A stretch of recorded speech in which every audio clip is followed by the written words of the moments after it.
Reservation reservation reservation हटा। तो इस बात पे मुझे एक वाक्य याद आया। 2 हफ्ते पहले मेरी नीस से मेरी बात हो रही थी एजुकेशन को लेके। तो उसने मुझे एक बात बोली कि बुआ पढ़ने का मन नहीं करता है, ऐसा वैसा। और उसने मुझे एक बात और बोली कि बुआ मैं ऑनलाइन क्लास लेती हूँ और जो मेरे जो टीचर है ना, वो फलानी कास्ट से आते हैं, उनसे पढ़ने का मन नहीं करता, घिन आती है।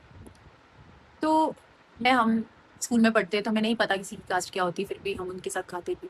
कह रही हाँ वो होता है, पर फैमिली में तो यही बताया गया है कि उनसे एक बाउंड्री सेट करके रखनी है। वो है, हम हैं। तो मैं चुप हो गई।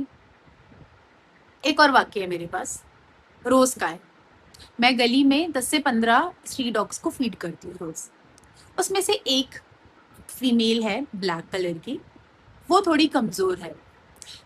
अगर मैं उसको जब खाना डालती हूँ और मैं उसके आसपास नहीं रहती हूँ तो बाकी के जो डॉग्स हैं वो उसका खाना खा लेते हैं। और सबसे बड़े दुख की बात, वो रेसिस्ट भी नहीं करती है, साइड हट जाती है, लड़ती नहीं है।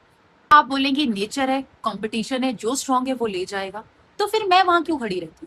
मैं कोई उसे एक्स्ट्रा खाना नहीं देती, मैं उसे एक्स्ट्रा इंपॉर्टेंस नहीं देती। मैं बस इसलिए वहां खड़ी रहती हूँ कि उसके हक का उसे मिल जाए। कुछ देर के लिए मैं उसकी शील्ड बन जाती हूँ। चलो मेरे शील्ड बनने के बाद कोई भला मानुष उसे अडॉप्ट कर लेता है, पर हमारे इंडियन सोसाइटी में ये देखा गया है कि हम कैसे इंसानों के साथ नहीं, जानवरों के साथ भी नस्ल भेद करते हैं। कि ये हमारे पास जो पेट होना चाहिए वो प्योर ब्रीड होना चाहिए। तो उसे वहां पर भी अडॉप्ट होने के बाद भी, एक अच्छा घर मिलने के बाद भी, जैसे हम बोलते हैं कि एक अपलिफ्टमेंट सोसाइटी में ऊपर उठने के बाद भी उसे जज किया जाएगा कि वो स्ट्रीट डॉग है। मैं यही बात समझाने की कोशिश कर रही हूँ।